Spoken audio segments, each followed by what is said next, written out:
Long before people understood what was creeping toward them, the symptoms of fear were already spreading. Ships moved quietly across the Mediterranean, carrying spices, fabrics, and stories from distant ports.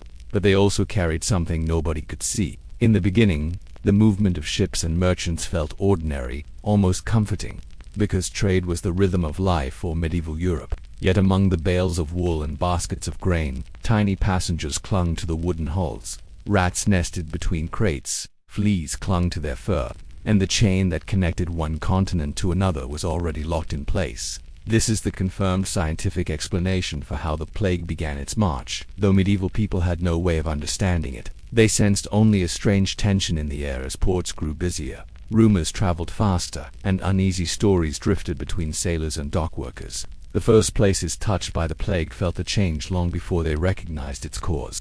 Chroniclers describe foreign ships arriving with crews who appeared exhausted or weakened. Some sailors collapsed shortly after coming ashore. These accounts, though written in dramatic medieval language, line up with many modern interpretations of how the disease rushed into Europe. At the time, no one had a concept of bacteria.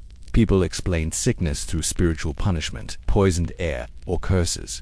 These ideas were rooted in the knowledge of the era, not in malice. Yet they shaped how people reacted. Some merchants insisted that bad winds were following certain vessels. Others whispered that unexplained shadows moving through the streets at night were a warning sign. Most of these early suspicions were superstition, but they reveal the fear that rose even before the first major outbreaks. Port workers were usually the first to notice when the atmosphere changed. These men and women lived close to the docks, unloading goods, cleaning ships, and hearing stories from across the globe. Several historical accounts suggest that dockside neighborhoods were among the earliest to experience unusual fevers and sudden deaths. In many cities, the authorities dismissed the initial cases as ordinary illnesses. Medieval records mentioned seasonal fevers and epidemics often, so the first victims of the Black Plague did not immediately raise alarms. This delay allowed the disease to move freely, carried from household to household through rats hiding beneath floorboards or fleas clinging to clothing. None of this was understood at the time. What people saw was only the growing number of bodies, the exhaustion of healers, and the unsettling silence that began settling over once lively streets. As the illness spread deeper into towns, people attempted makeshift defenses based on the theories they knew. Some burned fragrant herbs in their homes, believing strong smells could purify the air. Others hung charms made of metal or bone at their doors. These were not scientifically effective, yet they show how deeply people searched for protection. A handful of families locked themselves inside their houses for days, an early form of quarantine based on instinct rather than knowledge. In rare cases, this isolation offered real protection, though it was accidental. Modern historians agree that the simplest barrier, avoiding close contact, was one of the few survival tactics that truly mattered, even if people practiced it without realizing why. However, the sense of safety was often brief. As the plague advanced, fear traveled faster than the disease itself. Stories from neighboring towns arrived like warnings carried by invisible messengers. Entire districts whispered about people falling ill overnight, about gatherings dissolving into panic, about markets emptying as if the city had paused in mid-breath. Some believed that travelers or strangers brought the sickness intentionally, an idea that historians classify as fear-driven rumor rather than fact. These suspicions spread quickly, creating tension between locals and visitors. While modern analysis shows no evidence of intentional disease spreading, the paranoia shaped many early survival attempts. Families who once welcomed travelers now watched them with guarded expressions. Doors closed earlier in the evening, and whispers replaced greetings. What marked this early stage more than anything was confusion. People tried to remain calm while facing something they could not name. The signs were subtle at first, then multiplied with terrifying speed. A neighbor failed to appear at the market. A local healer spoke urgently about strange symptoms. Priests mentioned rising numbers of burial requests. These pieces of information accumulated slowly until communities realized something far larger was unfolding. That dawning awareness, quiet, heavy, and unavoidable, became the true beginning of survival efforts across Europe. Though no one knew how long the ordeal would last or how deeply it would reshape their world, for the people living in the great port cities of Europe, change often arrived by sea. Foreign goods, foreign voices, foreign storms, and sometimes foreign troubles. But in the early waves of the Black Plague, there was an entirely different kind of arrival, one that many chroniclers would later describe without fully understanding its cause. long before entire towns collapsed under the weight of the disease. It was the sailors, merchants, and dockside residents who sensed that something was drifting into their world. Their observations, though often colored by fear or myth, remain essential pieces of historical testimony, offering a haunting picture of how the first warning signs were perceived. When ships reached harbor carrying weakened or dying sailors, confusion spread quickly. Some captains attempted to anchor far from shore, hoping to avoid suspicion, while others begged for help as soon as the first crew member fell ill.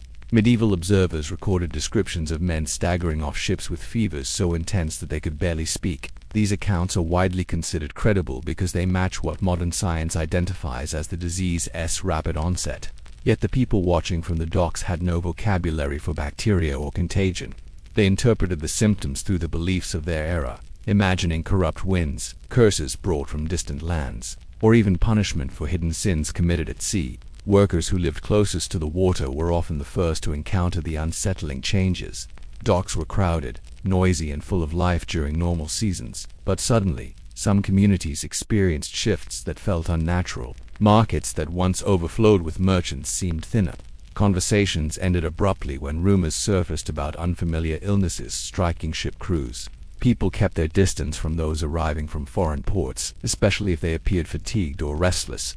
These reactions were instinctive rather than informed, and though not based on science, they reveal how deeply human beings rely on intuition when facing the unknown. One of the earliest recurring themes in contemporary reports is the unsettling silence that appeared in certain neighborhoods. Chroniclers mentioned sudden drops in activity, as if the rhythm of daily life had been interrupted. Residents noticed that fishermen no longer gathered at the same spots. Some families refused to leave their homes at dawn. Others sent children to distant relatives, hoping to protect them. Historians find these small social changes highly reliable indicators of collective anxiety.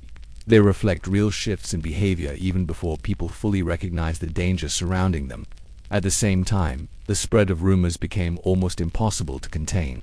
Medieval Europe thrived on oral communication, meaning stories could travel faster than horses. By the time the first recorded outbreaks emerged in major cities, whispers had already planted seeds of fear. Some claimed that the sickness was carried by invisible arrows, an idea rooted in ancient medical theories that suggested illnesses could strike a person without physical contact. Others believed the disease followed certain travelers or was carried through contaminated goods. These explanations are considered speculative by modern historians. Yet they played a powerful role in shaping public behavior, pushing individuals to avoid specific markets, abandon certain trade routes, or refuse to speak with strangers. In some regions, fear quickly turned into suspicion. There were cases where communities accused foreign merchants of bringing a dark curse with them. Authorities in a few towns even attempted to limit entry to anyone arriving from distant ports. While these actions were not grounded in scientific understanding, they hinted at an early form of border control. The logic was simple. If danger was coming from outside, then sealing entry points might help. Unfortunately, in many instances, the disease had already taken hold before restrictions were enacted, leaving those efforts tragically ineffective. Despite the rising fear, a few groups attempted to study the situation with more caution. Certain physicians and scholars observed patterns in the early cases, noting that the illness seemed to strike people living in crowded environments more quickly. This observation aligns with modern research, which confirms that population density played a major role in transmission. However, without knowledge of parasites or microbes, their theories remained limited. Some believed that bad air, known as miasma, was responsible. Others suspected that proximity to the sick, regardless of cause, posed a threat. Although incorrect in their explanation, these early observations provided the foundation for later public health measures.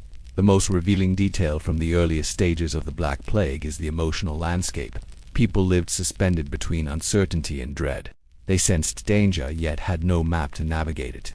Families, merchants, and travelers moved cautiously, guided by instinct, rumors, and fragments of knowledge. Some tried to continue their routines as if nothing had changed, while others retreated into isolation the moment the first signs appeared.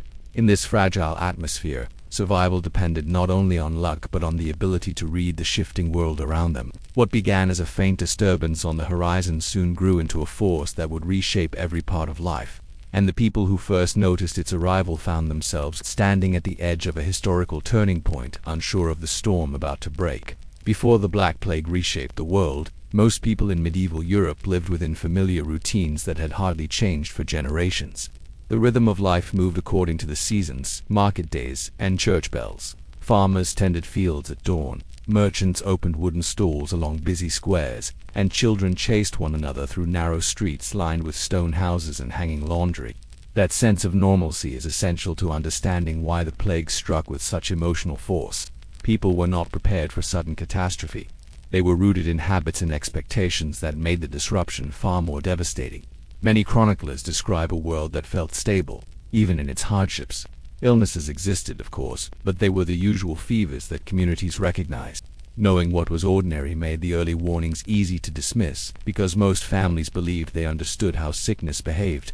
When a neighbor became tired or developed a cough, few saw it as a reason for alarm. Medieval medicine operated through observation, and local healers relied heavily on experience. This familiarity created a quiet vulnerability. It allowed the first wave of the plague to blend into the background of everyday life, unnoticed and unchallenged. People spent their days surrounded by close contact. Homes were packed with relatives, often sharing a single room for sleeping, eating, and working. Livestock lived just outside, sometimes even inside the same structure during colder seasons. Streets were crowded with vendors, travelers, and churchgoers. This closeness was part of the social fabric, but it also meant that once the disease arrived, it encountered ideal conditions for rapid transmission. Modern historians highlight this detail as one of the major reasons the plague spread so quickly, though medieval residents had no idea their daily closeness carried hidden risks. Even in cities, life felt predictable. Bakers carried warm bread through alleys. Blacksmiths hammered metal in rhythmic bursts that echoed across courtyards. Churches filled with chants and prayers, offering comfort in routine. These sounds formed the background of existence, giving people a sense of order. Yet as the plague approached, subtle shifts began to disturb this harmony. Some workers failed to appear at their jobs. Markets occasionally opened late. Priests performed more private blessings than usual. These signs were small enough to overlook, but together they created a faint ripple that hinted at something larger brewing beneath the surface. Messengers and travelers played an important role in shaping public awareness. They moved between towns, bringing news about distant events. When they started mentioning unusual sicknesses in nearby cities, many listeners treated the reports as distant troubles unrelated to their own lives. Medieval populations were accustomed to hearing exaggerated tales from travelers, so early warnings lacked urgency. It was only when neighboring communities began reporting rising deaths that attention sharpened. By then, the plague had already entered countless homes through unnoticed carriers. As tensions grew, families tried to maintain normal life. This instinct is documented in letters and chronicles where people wrote about continuing household tasks despite growing anxiety. Parents tried to protect children by pretending everything was fine. Merchants attempted to keep shops open. Farmers pushed through their chores. The effort to preserve routine became a form of resistance, a quiet attempt to control the uncontrollable. These actions were not rooted in denial, but in the hope that stability could shield them. Modern psychologists might call it a survival mechanism. At the time, it was simply what people believed was necessary to endure. Despite the determination to maintain order, fear seeped in through small cracks. Neighbors hesitated before entering one another's homes. Friends exchanged shorter greetings. Markets felt slightly emptier. People lingered less in public spaces. These subtle adjustments reveal an instinctive understanding that something was different. Medieval people may not have known the scientific cause, but they recognized that a strange threat was moving silently. This quiet shift is one of the most haunting aspects of the early plague era. The sense that ordinary life was slowly dissolving without anyone fully realizing why. The final days before full chaos struck were marked by conflicting impulses. Some residents clung to routine, believing it kept danger away. Others withdrew into isolation, guided only by instinct or rumor. There were families who sealed their doors and refused visitors. There were merchants who abandoned their shops overnight. These reactions varied widely because information was uncertain. People relied on intuition, hearsay, and their own observations to decide how to survive. History shows no unified strategy, only countless personal choices unfolding simultaneously across villages and cities.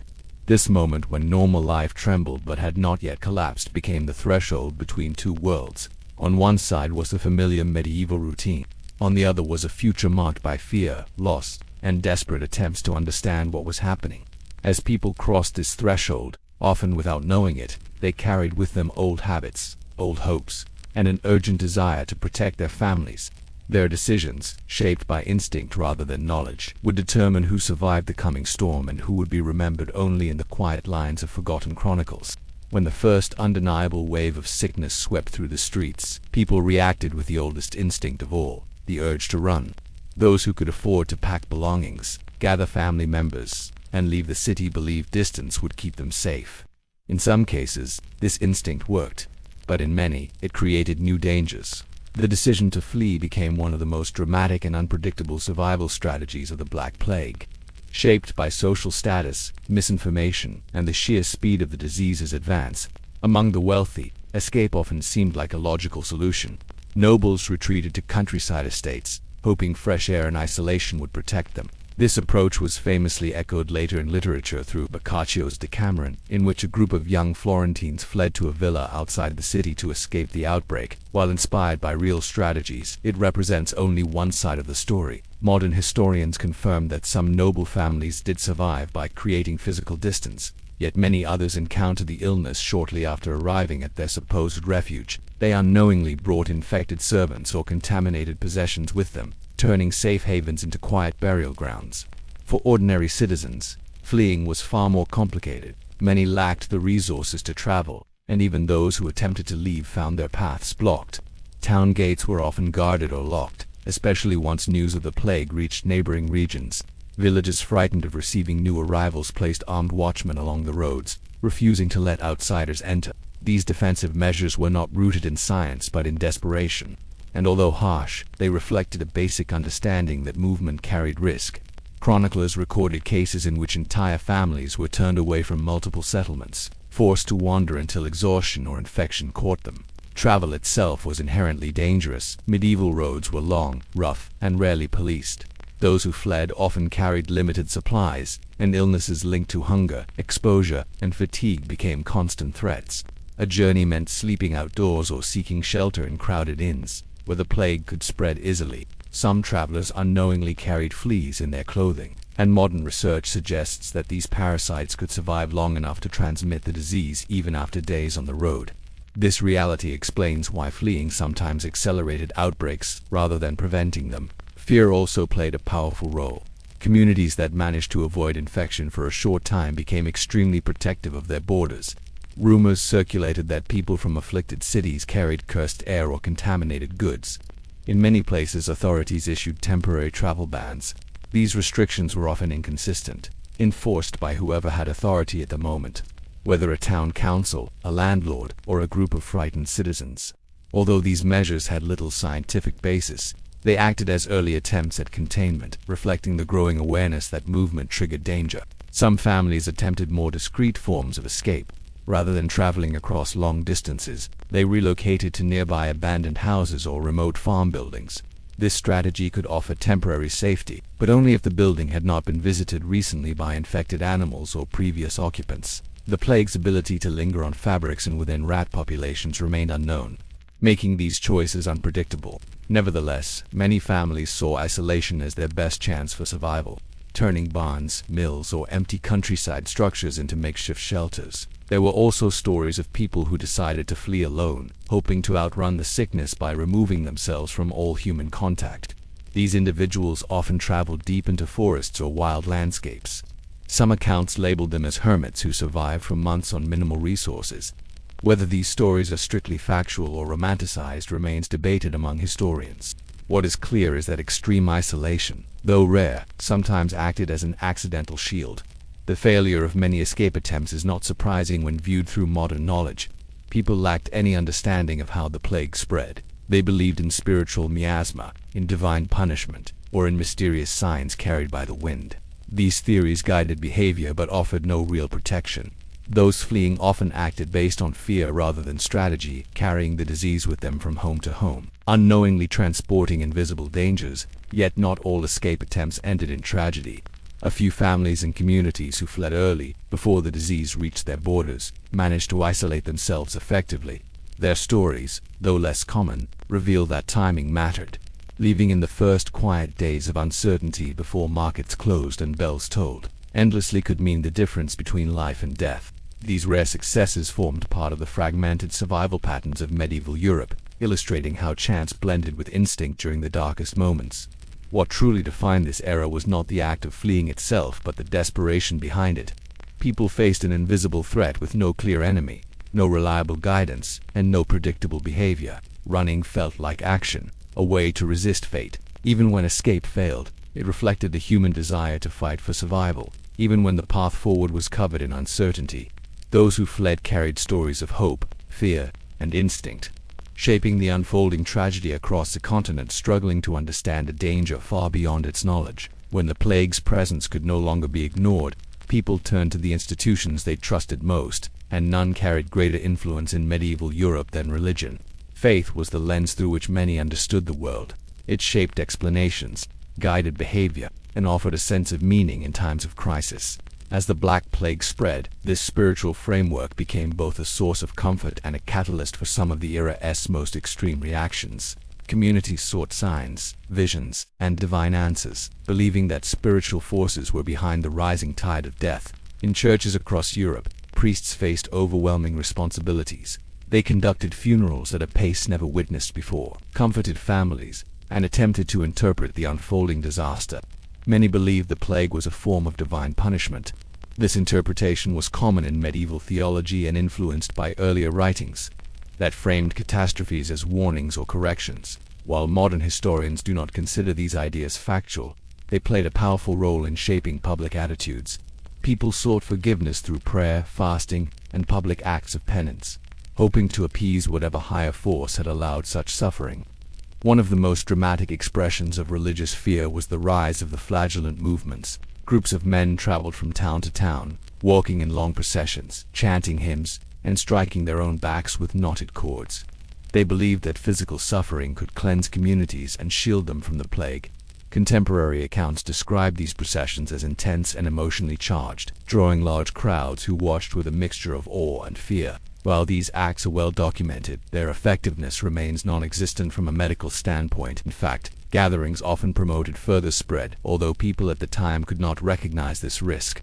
Apocalyptic interpretations also flourished. Some individuals claimed to witness unusual signs in the sky, such as fiery streaks or strange halos around the sun. Many of these observations likely had natural explanations, meteors, atmospheric effects, or seasonal changes, but they were embraced as cosmic warnings. Medieval manuscripts contain detailed illustrations of these supposed omens, demonstrating how deeply they affected people's imaginations. These visions were not evidence of supernatural messages, but they framed how communities understood the growing crisis and reinforced the belief that the world had entered an extraordinary era. Fear intensified when communities searched for someone to blame. Unfortunately, innocent groups often suffered as a result.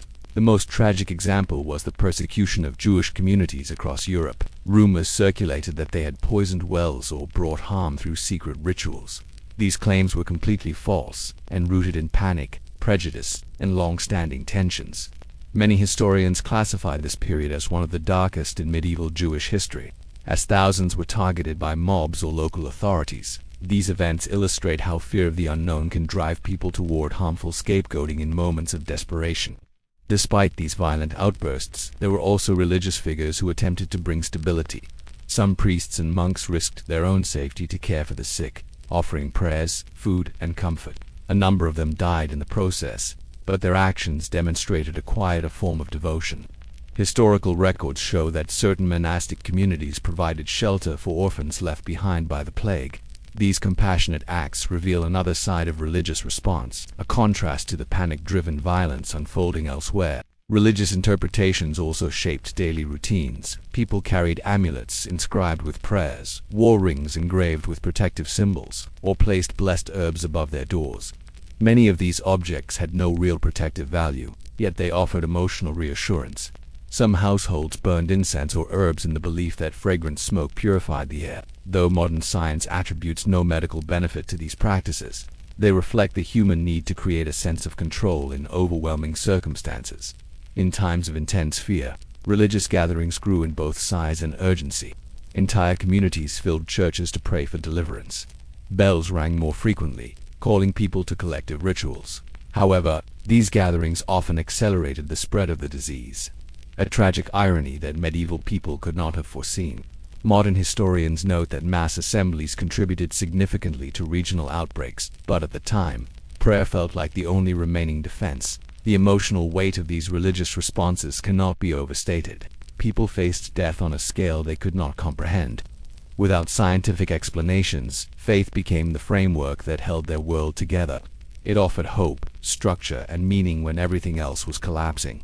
Even when fear distorted beliefs into harmful actions, these responses reveal the human struggle to make sense of a disaster that defied all understanding. By the time the plague tightened its grip on Europe, religious thought had woven itself into every attempt at survival. The rituals, the prayers, the fears, and the misinterpretations all left profound marks on the era. They shaped how communities reacted, how they sought comfort, and how they remembered the tragedy. In the shadow of the outbreak, faith became both a sanctuary and a storm, guiding people through one of the darkest chapters of history. As the plague tightened its grip on medieval Europe, healers and physicians found themselves overwhelmed by a force they could not name, let alone control. Medicine was a respected craft, but it operated within the limitations of the era, without knowledge of bacteria, immunity, or transmission. Medical professionals relied on ancient theories, personal experience, and a mixture of trial, error, and desperate creativity.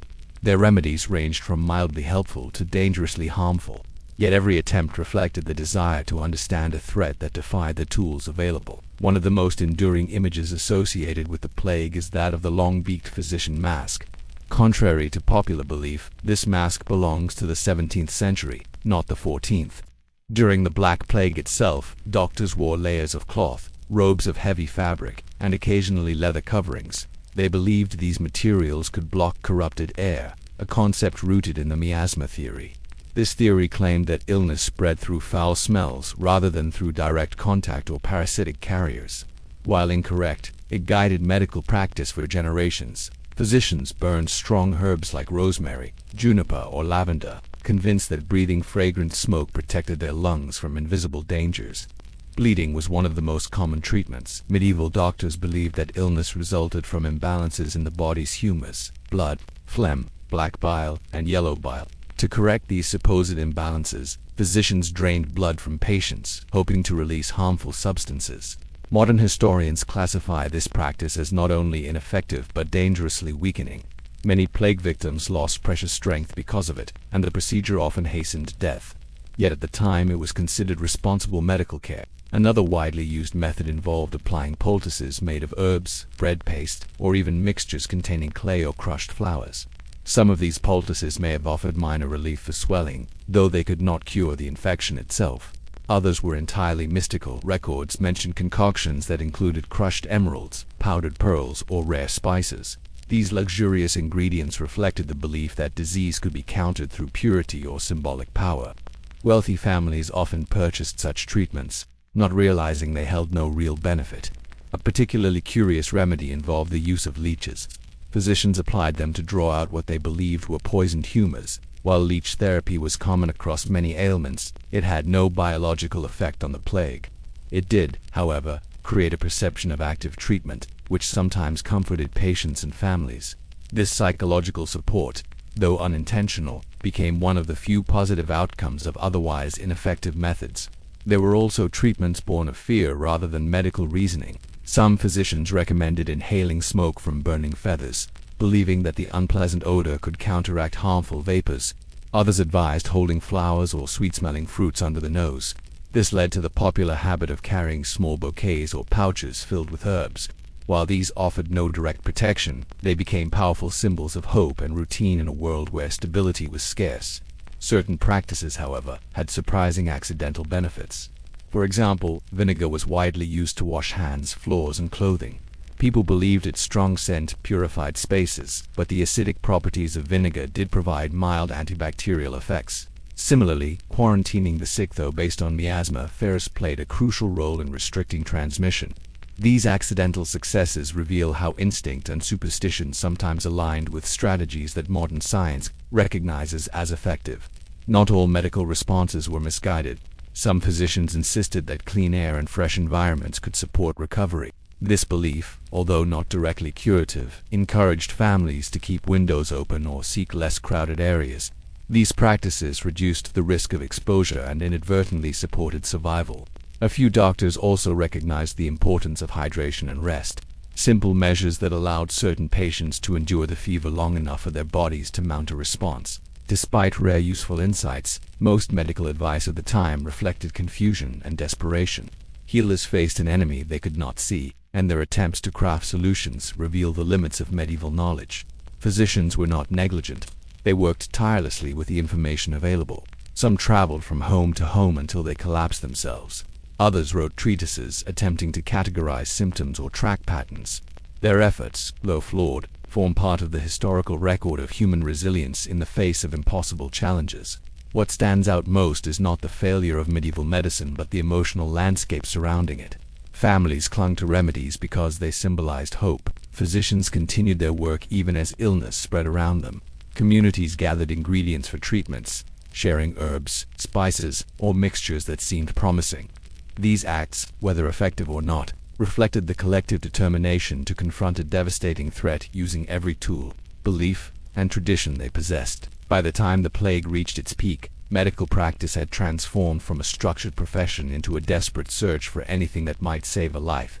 The strange remedies, the theories, and the well-meaning mistakes are reminders of a world trying to navigate darkness without a guiding light. They show humanity's determination to fight, even when the enemy remained invisible and misunderstood. As the Black Plague reshaped the medieval world, it exposed the deep social divides that structured daily life. Wealth and poverty determined far more than comfort or opportunity. They shaped the very likelihood of survival. The plague did not discriminate in its ability to kill, but the circumstances that surrounded each class created dramatically different chances of escaping its reach. These differences reveal how privilege, environment, and access to resources influenced who lived through the catastrophe and who became part of its overwhelming death toll. The wealthy had several advantages from the start. Large homes meant more space and fewer people sharing the same rooms. This reduced immediate exposure, though no one at the time understood why. Wealthy families also had better access to food, including grains, meat, and fruits that supported stronger immune systems. These nutritional differences may have played a subtle but meaningful role. In addition, nobles and affluent merchants employed servants who handled dangerous tasks such as caring for the sick, cleaning and collecting goods from markets. While this protected wealthy households, it placed servants in the high-risk environments, a reality recorded in personal letters that describe entire servant staff dying while their employers remained untouched. The ability to flee was another clear advantage. While many poor families were tied to their homes and work, upper-class households could abandon cities quickly. They escaped to countryside estates where population density was lower and exposure was less likely. Though not foolproof, this strategy often improved survival odds. In some cases, aristocratic families remained untouched in remote estates, while entire urban neighborhoods collapsed. Yet this privilege carried its own risks. If one infected servant or guest traveled with them, the plague could infiltrate even the most isolated mansion. These unintended outbreaks are documented in several noble households, demonstrating that wealth could delay danger but not guarantee safety. Poor families faced an entirely different landscape. Crowded housing made isolation nearly impossible. Many lived in single-room structures shared by extended relatives. In these cramped environments, once one person fell ill, the infection spread rapidly. Poor communities lacked access to clean water, adequate ventilation, and nutritious food. Their diets were dominated by bread, weak ale, and small amounts of vegetables, leaving many malnourished. Modern historians suggest that weakened immunity played a significant role in higher death rates among the lower classes. Work conditions also increased exposure. Laborers, artisans, market vendors, and street cleaners spent long hours in public spaces where the disease circulated widely. Avoiding contact meant forfeiting income, and for most poor families, this was not an option. They were forced to choose between financial survival and physical survival, Many chose work because hunger posed a more immediate threat. This impossible choice left countless individuals vulnerable. Despite these challenges, some poor communities displayed remarkable resilience. Their close-knit social structures meant that neighbors supported one another when possible. Shared resources, collective decision-making, and communal care helped certain groups endure longer than expected. Some villages, particularly those located far from trade routes, were spared initial waves because their isolation acted as a natural shield. These cases are rare but well documented. They highlight how geography occasionally offered what wealth could not. physical distance from the centers of outbreak. Meanwhile, wealthy families relied on private physicians and apothecaries. Although medieval medicine could not stop the plague, the constant presence of medical assistants provided comfort and allowed for early recognition of symptoms.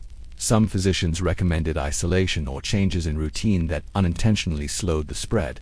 In poorer areas, medical care was limited or non-existent. Healers often traveled through neighborhoods only after they were overwhelmed with cases.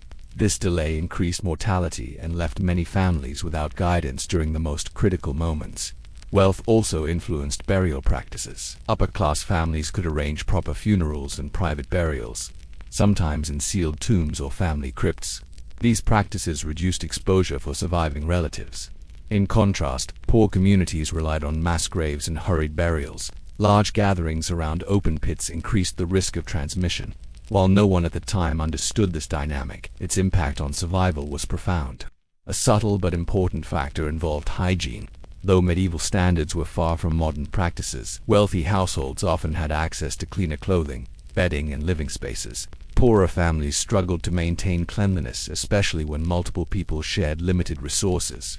Fleas, which played a major role in spreading the plague, thrived in crowded and unwashed environments. This biological reality, unknown to medieval people, contributed significantly to the higher mortality rate among the lower classes. The divide between rich and poor also shaped psychological responses.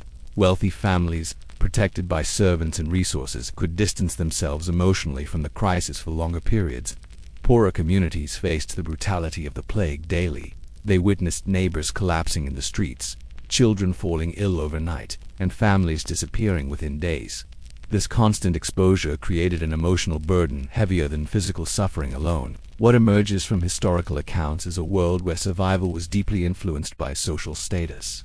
Wealth offered advantages: space, food, mobility, servants, and medical attention that the poor could not dream of.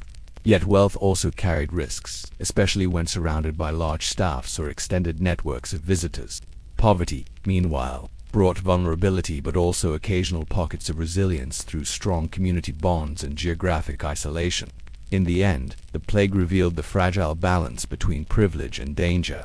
It showed that while the disease could strike any household, the conditions of daily life shaped how likely one was to endure it. The survival patterns of the time reflect a complex interaction of social structure, environment, and sheer chance, creating a tragic tapestry in which wealth mattered deeply, yet never absolutely.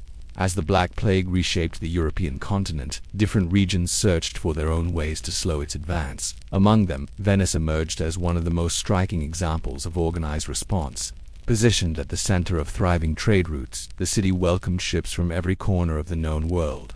This made it rich, influential, and dangerously exposed. Venetian leaders realized early on that the constant flow of travelers placed their population at severe risk, so they crafted a strategy that would later become a foundation of modern public health: the quarantine. The term quarantine comes from the Venetian phrase 40 giorni, meaning 40 days. Ships arriving from ports suspected of infection were required to anchor at a safe distance before anyone could disembark. This waiting period was intended to give hidden illnesses time to reveal themselves. If no plague symptoms appeared, crews were allowed entry. Although the practice was not based on scientific understanding, it was surprisingly effective. Modern research confirms that isolating incoming travelers slowed the spread of diseases, even when people did not know the true mechanism behind contagion. Venice's decision was not purely medical, it was also economic. The city depended heavily on trade, and leaders understood that a complete shutdown would destroy livelihoods. They needed a method that allowed commerce to continue while limiting risk. Quarantine became a compromise, balancing caution with the practical realities of Venetian life. This delicate approach helped preserve the city's economic strength during a time of widespread devastation. Historical records show that merchants often resisted the delays, but authorities enforced them strictly. Recognizing that even a single infected ship could spark mass tragedy, the city created designated quarantine stations known as lazarettos. These facilities were built on isolated islands and served as holding areas for travelers, goods, and even animals. People suspected of exposure stayed there under supervision, with food and water delivered by specialized workers who attempted to limit direct contact. While conditions varied, some lazarettos operated with a degree of organization not seen elsewhere in Europe at the time. Their existence marks one of the earliest systematic public health infrastructures in history. However, quarantine practices also carried controversies. Merchants who feared financial loss sometimes offered bribes to shorten the waiting period. Some authorities accepted these offers, allowing possibly infected goods to enter Venice sooner than permitted. These actions, though illegal, revealed the tension between economic survival and public safety. Historians note that bribery-related breaches occasionally contributed to unexpected outbreaks, showing how fragile the system could be when personal interests interfered. Goods were treated with similar caution. Textiles, spices, and imported cargo were aired out, fumigated, or stored for extended periods. Workers used smoke, heat, or perfumed substances to purify shipments, believing strong scents could neutralize harmful air. While not effective by modern standards, these practices did reduce exposure to fleas or contaminated materials in some cases. The exact impact is difficult to measure, but Venice's meticulous handling of cargo likely prevented certain outbreaks. Quarantine was not universally popular. Some citizens questioned the fairness of isolating entire ship crews based on suspicion alone. Others feared the lazarettos, believing that once someone entered, they would never return. Although many did return safely, the fear of confinement was powerful. People viewed quarantine as a place where individuals were stripped of autonomy, monitored closely, and forced into stillness while danger loomed all around. This psychological weight made quarantine both a protective measure and a source of dread. Other European cities took notice of Venice's approach. Genoa, Ragusa, and several Mediterranean ports adopted variations of the 40-day waiting rule. Some adjusted the number of days based on local customs or interpretations of religious and medical theory. The ripple effect of Venice's innovation transformed regional responses to the plague. In many places, quarantine became a symbol of responsibility, although its effectiveness depended heavily on enforcement and public cooperation. Not all regions succeeded. In areas where leaders hesitated or resources were scarce, quarantine systems collapsed before they could take shape. Those regions suffered more severe outbreaks. This contrast revealed that survival during the plague was not solely a matter of chance, but also of governance. Decisions made by city officials had direct consequences on the lives of thousands. Venice, despite facing waves of infection, demonstrated that organized intervention could make a meaningful difference. One of the most intriguing aspects of Venice's response is how modern it feels. Without understanding the mechanics of bacteria or flea transmission, the city established principles that resemble contemporary disease control strategies: isolation, monitoring, controlled movement, and sanitary precautions. These measures were born not from scientific insight but from careful observation and necessity. Venice watched patterns emerge and responded with structured action. Over time, the practice of quarantine spread far beyond the plague era. It became a central tool in controlling diseases such as cholera and yellow fever in later centuries. Its legacy continues today in the modern world, where isolation periods and travel restrictions remain part of global health policy during outbreaks. The roots of these practices trace back to the anxious docks of medieval Venice, where leaders confronted a crisis with boldness and organization. Quarantine, with all its strengths and flaws, reveals how human ingenuity can surface even in the darkest times. It shows that survival is not only about individual choices but also about collective systems that protect entire communities. In Venice, this balance shaped the city's fate and offered a glimmer of order as the plague swept across continents. As the Black Plague continued its relentless advance, large cities were not the only places forced to adapt. Small villages scattered across the countryside faced their own unique challenges. Many had limited medical knowledge, fewer resources, and smaller populations, meaning every loss felt magnified. Yet these rural communities, often overlooked in broader historical narratives, displayed remarkable resilience. In their struggle to survive, they reinvented daily life, reshaped social expectations, and crafted new rules designed to protect the entire community. One of the first adaptations involved communication. Villagers developed methods to share information quickly while minimizing direct contact. Messengers delivered news from a distance, shouting updates instead of approaching households. In some regions, families left written notes or carved symbols on wooden posts indicating whether help was needed or if someone inside was sick. These improvised systems acted as early forms of contact-free communication, enabling cooperation without physical proximity. While not perfect, they show how people instinctively reduced risk long before scientific explanations existed. Food distribution also changed dramatically. Many villages assigned specific individuals to manage communal supplies. These individuals, often called wardens or watchkeepers, gathered crops from shared fields, delivered essentials to isolated families, and monitored stores for theft. Their role was dangerous, as they could inadvertently encounter infected homes, yet their work was essential for survival. The existence of these roles is well documented in village records, revealing how communities reorganized around collective responsibility. Some villages went even further, establishing binding agreements called plague covenants. These documents, signed or verbally accepted by all members of a community, outlined strict rules for behavior. They included promises not to flee without permission, commitments to avoid gatherings, and regulations for caring for orphaned children or abandoned animals. While these covenants were not legally enforceable by modern standards, social pressure made them powerful. Breaking the rules meant endangering neighbors, and the weight of that responsibility shaped community behavior. Isolation became one of the most challenging adaptations.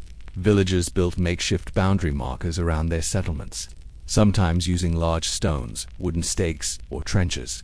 These boundaries created a clear line that outsiders were forbidden to cross. In certain cases, families who showed symptoms were moved to huts or barns on the outskirts of the village. Though harsh, these measures represented attempts to limit spread within small populations. Modern historians emphasize that such isolation strategies, while often imperfect, reflect early forms of local containment. One of the most famous examples of self-imposed isolation, though occurring in the 17th century, is the village of Iam in England. When plague entered their community, the villagers agreed to seal themselves off entirely, preventing the disease from reaching nearby towns. Although Iam's story takes place after the medieval pandemic, it provides a powerful comparison. The idea of sacrificing broader contact for the sake of others likely had roots in earlier rural practices. Many medieval villagers made similar choices, though their stories were never recorded with the same detail. Not all adaptations were strict. Some were born of compassion.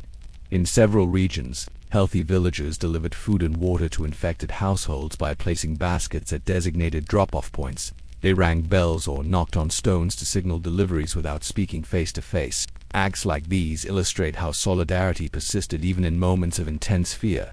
People found ways to help one another while still protecting themselves. Villagers also changed the way they buried the dead. Traditional funerals, which involved close gatherings and shared rituals, posed to greater risk. Instead, small groups performed burials quickly and quietly. Families watched from a distance as gravediggers, often wearing simple cloth coverings, carried out final rites. The emotional toll of this distancing was immense. Communities that once celebrated birth, marriage, and death as collective experiences found themselves forced into solitude during their most fragile moments. In some regions, villagers refused entry to traveling merchants, peddlers, or pilgrims. These groups had once brought valuable goods and news, but now they were perceived as potential carriers of danger. Signs were placed along rural roads, warning travelers to stay away. If a visitor ignored these warnings, villagers might post guards to enforce rules. These measures were not based on scientific understanding, yet they created effective barriers that occasionally shielded communities from early waves of infection. While many villagers acted with unity, others struggled under the weight of conflicting fears. Some families chose to break established rules, fleeing into forests or abandoning their neighbors. Others hid symptoms to avoid isolation, unintentionally increasing risk. These tensions reveal the complexity of survival during a crisis. Even when communities established organized systems, human emotions, fear, guilt, hope, and desperation shaped outcomes in unpredictable ways. What stands out in the historical record is how deeply the plague transformed social relationships. Rules that had guided communities for generations were suddenly rewritten. People learned to maintain physical distance, limit gatherings, and monitor one another's health. They adopted behaviors that would later resemble modern public health practices. These were not acts of scientific foresight, but responses born from necessity and intuition. Through these adaptations, medieval villages demonstrated that survival was not only a matter of chance. It depended on cooperation, discipline, and a willingness to reshape long-standing traditions. In the face of an invisible enemy, rural communities crafted new identities based on mutual protection and shared resilience. Their stories highlight the extraordinary ability of ordinary people to reconstruct social norms when the world around them begins to crumble. As physical dangers intensified, another threat spread just as quickly: the emotional weight of living through an unrelenting disaster. People were surrounded by uncertainty, and the constant fear of illness created a psychological strain that few could endure alone. In this atmosphere, the ways individuals protected their minds became crucial to survival. These efforts ranged from comforting rituals to acts of creativity that helped anchor communities during their darkest nights. Storytelling became one of the most powerful tools for emotional survival. Medieval households relied on tales to pass time, preserve history, and strengthen bonds. As the plague advanced, families gathered near hearths to share legends of heroes, saints, or mythical protectors. These stories offered more than entertainment. They provided structure in a time when daily routines had broken apart. By telling tales of resilience and triumph, people reminded themselves that suffering was not the end of their world. Historians describe how this tradition strengthened families and offered children reassurance when fear threatened to overwhelm them. Music also played a vital role, whether performed on simple instruments or sung as communal chants. Music created a temporary escape from the reality outside. Some songs were religious, offering comfort through familiar melodies. Others were folk tunes that encouraged movement and reminded listeners of normal life. In many villages, musicians continued to play in safe outdoor spaces where distance could be maintained. Their performances echoed across fields and courtyards, weaving emotional threads between isolated households. Modern scholars believe that these musical gatherings helped stabilize mental well-being when despair might otherwise have consumed entire communities. Quiet rituals formed another layer of emotional protection. Families developed routines that brought comfort even when their world felt unpredictable. Some lit candles each evening, believing that warm light could ward off fear. Others burned herbs not only for perceived health benefits but also for the familiar scent that signaled calm. Many people prayed at specific times of the day, not simply for divine intervention but because prayer created a rhythm. It gave shape to time in a period when each week blended into the next with unsettling sameness. There were also traditions built around symbolic objects. People carried stones engraved with simple patterns, kept small wooden carvings near their beds, or placed bowls of clean water by their doors. These objects had little material power, yet they represented protection. They provided a sense of control at a time when control was nearly impossible. Historians note that these rituals varied widely between regions, shaped by local customs and family traditions, but all shared the same purpose: to create pockets of peace within overwhelming turmoil. In some cases, communities built shared rituals that strengthened collective identity. Certain towns designated specific hours for synchronized prayer or silent reflection. Others gathered from a distance to recite chants that echoed through streets without bringing people into direct contact. These collective acts functioned as emotional stabilizers. They strengthened the belief that people were facing the disaster together, rather than as isolated individuals. This sense of unity mattered deeply. When fear threatened to isolate households mentally and emotionally, these rituals stitched them back into connection. Art, even in simple forms, became another tool for coping. Children drew scenes of daily life on scraps of parchment or wooden boards, preserving memories of normalcy. Adults carved small figures, painted religious icons, or decorated household items with symbols of hope. These creative acts allowed people to express grief, fear, and longing in ways that words alone could not manage. Modern psychologists recognize such activities as vital emotional outlets during prolonged trauma, and medieval people relied on them instinctively. Letters also played a significant role, even though literacy was limited. Those who could write often sent messages to distant relatives, hoping to maintain bonds across isolated regions. Many letters described daily struggles, offered prayers, or shared comforting insights. Some expressed fear in raw, unfiltered terms. Others encouraged loved ones to endure. These written exchanges created invisible bridges across villages and cities, reminding individuals that they were not facing the crisis alone. Of all mental survival strategies, the most universal was the need to create meaning. When death arrived without warning or explanation, people sought patterns. They looked to dreams, weather changes, or seasonal cycles for signs that the turmoil would eventually end. Although many of these interpretations were symbolic rather than factual, they supported emotional resilience. They provided a way for individuals to place their suffering within a larger story, giving them hope that a turning point might still be ahead. Even in their fear, medieval people displayed remarkable adaptability. They turned to stories to calm children, music to steady their spirits, rituals to restore order, and creativity to express the weight of their experiences. These acts of emotional survival reveal a profound truth. When confronted with an overwhelming threat, humans search for meaning, connection, and comfort wherever they can find it. in the silence of nights broken only by distant bells or the wind moving through empty streets. These mental survival strategies offered a fragile but vital refuge. They allowed communities to hold on to their humanity even as the world around them shifted into darkness. As the plague reshaped towns and villages, animals played a quiet but powerful role in how people understood the disaster unfolding around them. In medieval life, animals were everywhere. Dogs roamed markets, cats hunted mice in barns, and livestock shared courtyards with families. These animals formed part of daily existence.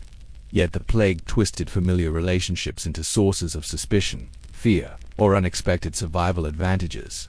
The choices people made regarding their animals often influenced how communities endured the epidemic, revealing how deeply instinct and misunderstanding shaped their responses.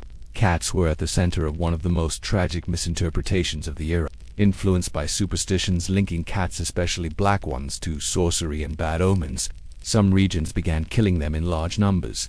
This reaction was driven by fear rather than evidence. People believed that cats were connected to dark forces or carried spiritual corruption. These claims were not grounded in fact, and modern historians agree that the practice indirectly worsened the plague. With fewer cats to control rodent populations, rats multiplied freely. The fleas living on these rats played a major role in spreading the disease. Although medieval people could not see this connection, their attempt to protect themselves through superstition often backfired. Yet not all regions followed this pattern. Some communities valued cats for their ability to keep granaries, bakeries, and storage areas free of rodents. These villages tended to suffer fewer outbreaks, not because cats had magical abilities, but because controlling the rat population limited the spread of infected fleas. These accidental pockets of protection demonstrate how local beliefs shaped survival. Where superstition prevailed, danger rose. Where practical experience guided decisions, communities sometimes fared better without understanding why. Dogs played a different role. Unlike cats, they were rarely blamed for misfortune. Instead, dogs became early warning signals. Their heightened senses allowed them to perceive sickness or unusual activity before humans noticed. Some families observed their dogs behaving anxiously near infected neighbors, pacing nervously or refusing to enter certain homes. Although these behaviors had no medical significance, they created the impression that dogs could sense the plague. This belief inspired the creation of informal watchdogs that stayed near communal areas or guarded boundary markers. Their presence offered emotional reassurance, even if their actual protective value was limited. There were also controversies surrounding how to treat animals suspected of exposure. In certain towns, officials ordered the killing of stray dogs to reduce movement between neighborhoods. This measure aimed to prevent animals from carrying contaminated materials on their fur or paws. While well-intentioned, its effectiveness is unclear. Modern researchers note that dogs were not major carriers of plague fleas compared to rats. Still, in the fear-filled atmosphere, communities embraced any policy that appeared to create a barrier between themselves and the disease. Livestock shaped survival in more subtle ways. Families with goats, cows, or sheep had access to fresher food, which supported physical resilience. Milk, butter, and cheese provided valuable nutrients when markets collapsed. These small advantages could make a difference during prolonged hardship. Livestock also influenced mobility. Some families used horses or donkeys to flee infected areas more rapidly. In contrast, poorer households that depended on animals for labor faced agonizing decisions. Abandoning livestock meant losing their livelihood. Staying behind meant risking exposure. These choices reveal the deep connection between survival strategies and economic realities. Animals were also woven into the emotional fabric of the crisis. Pets provided comfort when families were overwhelmed by grief or isolation. People wrote about dogs resting near sickbeds or cats curling beside frightened children. These moments appear in personal letters, offering glimpses of tenderness amid devastation. The presence of animals gave families a sense of continuity when everything else was unpredictable. Their companionship became a quiet form of psychological support. In some regions, folk beliefs shaped how animals were perceived. Certain communities believed that specific birds symbolized incoming danger.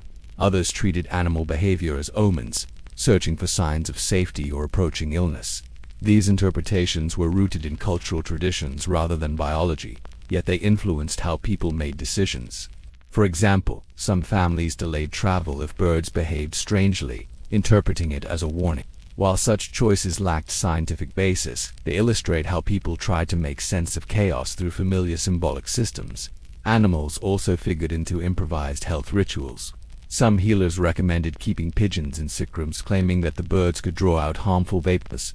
These practices offered no real protection, yet they reflect the lengths people went to when searching for hope. A few regions even used animal fat or fur in poultices, believing these materials carried natural healing properties.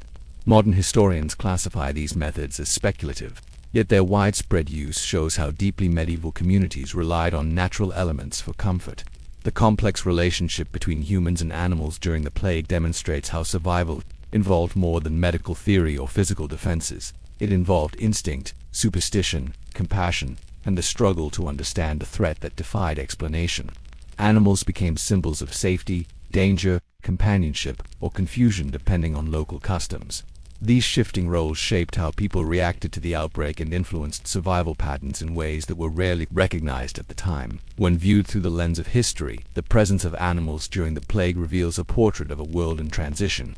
Familiar creatures became sources of both fear and comfort. Practical decisions clashed with superstition. Communities acted with both wisdom and error. Through it all, the bond between humans and animals endured, offering glimpses of normal life in a time when everything else was rapidly unraveling. As the plague tightened its grip on towns and villages, a small group of individuals found themselves facing the danger more directly than anyone else. These were the grave diggers, healers, and night workers whose tasks required constant proximity to the sick and the dead. Their roles carried immense risk, yet without them, communities would have collapsed even faster. Their stories reveal both the bravery and the desperation that defined the era, as well as some of the rare mysteries surrounding people who appeared unusually resistant to the disease. Gravediggers occupied a central and haunting role. The plague created more deaths than traditional burial customs could manage, and local clergy were overwhelmed. As a result, gravediggers worked tirelessly, often under the cover of night, to prevent public panic. Chronicles describe workers digging enormous pits, sometimes large enough to hold dozens of bodies. The labor was grueling and emotionally devastating, yet essential. What startled many observers was the fact that some gravediggers survived for months despite constant exposure. Modern historians suggest that the outdoor work environment may have reduced their risk, since fresh air helped disperse infectious fleas. Others may have developed natural resistance or simply benefited from chance. Regardless of the explanation, their survival fueled rumors that certain workers possessed hidden protection. Healers faced even greater danger. These individuals traveled from house to house, caring for the sick and attempting treatments with limited knowledge. Many healers had no formal training, but their experience with common illnesses made them trusted figures in their communities. They prepared herbal mixtures, cleaned wounds, and offered water to the dehydrated. Some burned aromatic plants, believing the smoke purified the air, while others washed bedding or clothing in vinegar. Although these practices varied in effectiveness, their willingness to enter infected households saved countless lives on emotional grounds alone. The sight of a healer arriving with calm determination brought families a small measure of hope in a time when fear was overwhelming. Official physicians, although rarer in rural regions, also worked at great personal risk. Without reliable treatment methods, they relied on observation, instinct, and knowledge inherited from ancient texts. Some attempted to categorize symptoms, hoping to identify patterns that might guide future treatment. These written notes became valuable historical records, even when their conclusions were flawed. Physicians often succumbed to the disease early, and their absence left communities with fewer resources. Those who did survive added to the belief that certain individuals possessed unusual resistance, sparking legends about blessed bloodlines or natural immunity. Night workers formed another essential group. These individuals performed tasks after sunset to minimize public fear. They transported bodies, delivered food to quarantined homes, cleaned abandoned buildings, and ensured that streets remained navigable. Working at night reduced the number of people they encountered, which accidentally lowered their exposure to infected fleas. However, the isolation carried its own psychological weight. Night workers described feelings of emptiness as they walked through silent neighborhoods, hearing nothing but distant church bells or the wind moving along stone walls. Many night workers told stories of odd encounters, strange lights flickering in abandoned homes, footsteps they could not trace, or sudden movements in alleyways. While these accounts likely stemmed from exhaustion and fear, they contributed to local legends. People spoke of spirits protecting workers or guiding them away from danger. These interpretations were symbolic rather than factual, but they offered emotional comfort in a world where logic often failed.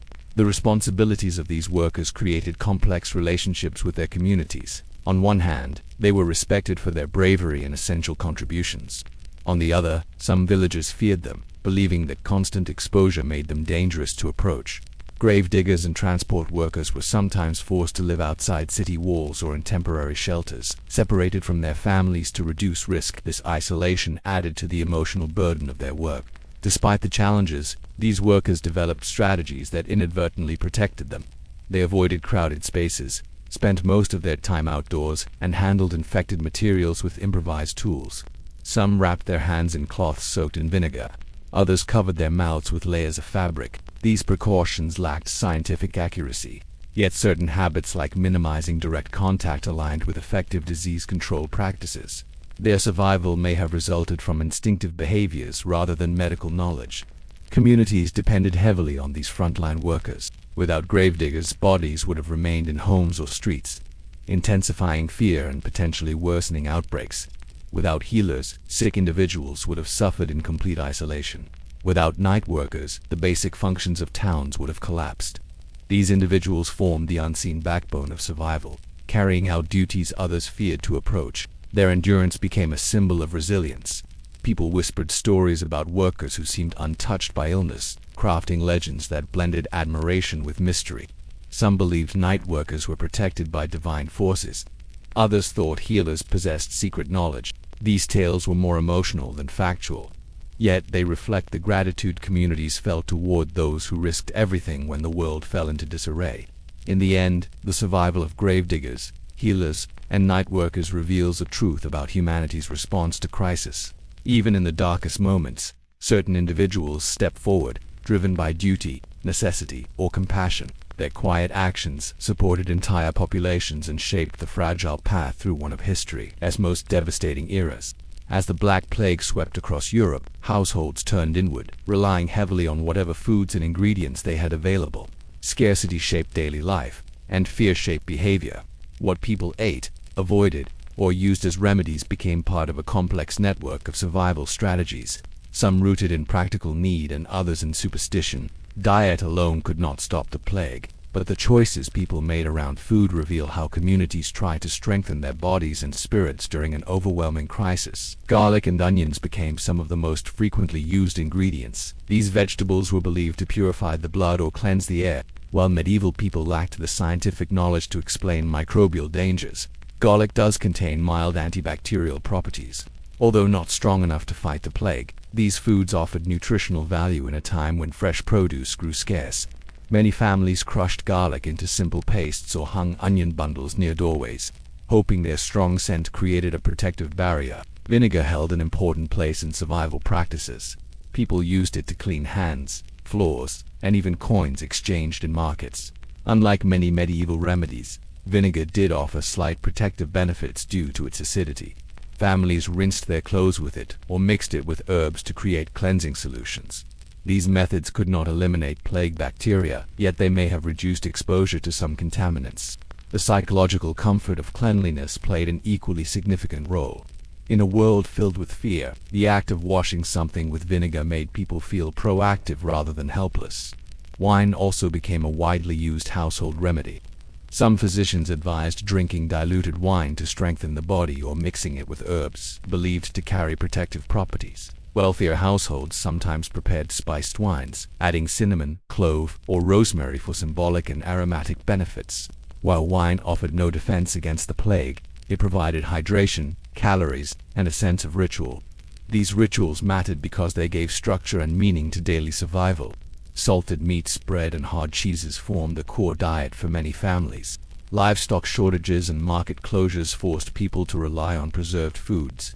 Although these items were not particularly nutritious, they offered stability. Poorer communities often depended on thin soups made from root vegetables or grains. These diets left many residents malnourished, which likely affected their ability to recover from fever or infection. Historians note that access to protein often determined how well individuals coped with secondary illnesses, even if it did not alter the course of plague infection itself. Some of the most unusual health practices revolved around ingredients used as protective charms rather than food. People wore pouches filled with dried flowers or spices. Lavender, Sage and juniper were especially popular because their fragrances masked the smell of illness. These aromatic pouches were based on the miasma theory, which claimed that disease spread through foul air. Although scientifically incorrect, these charms provided emotional reassurance and encouraged people to maintain a small physical barrier between themselves and others. Herbal preparations took many forms. Healers recommended teas made from mint, chamomile, or elderflower to reduce fevers. These herbs had mild medicinal properties, offering comfort and hydration. Some families brewed stronger mixtures containing wormwood or rue, plants believed to repel harmful vapors. The effectiveness of these brews varied, but the act of preparing them created a sense of agency at a time when people felt powerless against the plague. As unpredictable violence, there were stranger remedies as well. Some physicians instructed patients to press freshly cut onions against swollen buboes, believing the vegetables could draw out poisons. Others recommended placing frogs or pigeons on infected areas, claiming these animals could absorb illness through their skin or feathers. Modern science confirms that none of these practices had curative powers, yet they reflected desperate attempts to understand a disease with no known cause. Burning herbs became another widespread custom. Families tossed rosemary, thyme, and bay leaves into hearths, releasing strong scents into their homes. This was thought to cleanse indoor air, a belief rooted again in miasma theory. Although the smoke offered no measurable protection, it brought comfort by creating familiar aromas during a time of uncertainty. Some towns even organized large outdoor fires, hoping that thick smoke would push away contaminated winds. These public burnings demonstrate how communities blended symbolic actions with collective hope. Diet also intersected with superstition. Some believed that certain foods weakened the body and made individuals more vulnerable to sickness. Fish, dairy, or specific vegetables were avoided in some regions based on local beliefs rather than evidence. Conversely, others believed hearty meals could strengthen the body against invisible threats. These beliefs shaped how families rationed food, often leading to unbalanced diets driven more by fear than nutrition. In addition to practical and symbolic uses of food, the social act of sharing meals played an important role in emotional survival. Families gathered around simple dishes, seeking comfort in routine and connection. Mealtime became a reminder of life continuing despite widespread death. Even when ingredients were scarce, the ritual of gathering to eat preserved a sense of normalcy. What emerges from historical records is a portrait of people navigating survival through instinct, tradition, and hopeful experimentation. Their diets reflected their environment, resources, and fears. Some practices carried minor accidental benefits. Others were entirely symbolic, yet all shared the same purpose: to protect the body and soothe the mind when scientific knowledge could not offer guidance. Food and health practices during the plague reveal how survival extended beyond physical defenses. They show how people sought meaning and agency, crafting routines that brought comfort in a time when every day felt uncertain. These rituals, both practical and mystical, offered families small anchors of stability in a world overturned by loss. Amid the terror and confusion of the plague years, survival depended on far more than physical defenses or medical knowledge. It also depended on human character. History often focuses on fear, violence, and desperation, but buried within chronicles and private letters is another narrative, one of selflessness, quiet bravery, and gestures of compassion that carried extraordinary weight. These acts of kindness, often unnoticed at the time, became powerful threads that held communities together when the world around them seemed to crack apart. One of the most touching examples of quiet heroism came from neighbors who chose to help families in isolation. When a household fell ill, many were too frightened to approach, yet some individuals delivered food, water, or firewood by leaving items at doorways and knocking from a distance. These acts were simple, but they prevented starvation and brought emotional comfort. Letters from the era describe anonymous helpers who visited after sunset, leaving necessities without waiting for thanks. Their identities remain unknown, but their impact was profound. Monks and nuns played a significant role as well. Despite lacking effective treatments, many members of religious orders cared for the sick with unwavering dedication. They washed bedding, cleaned rooms, and prayed beside the dying.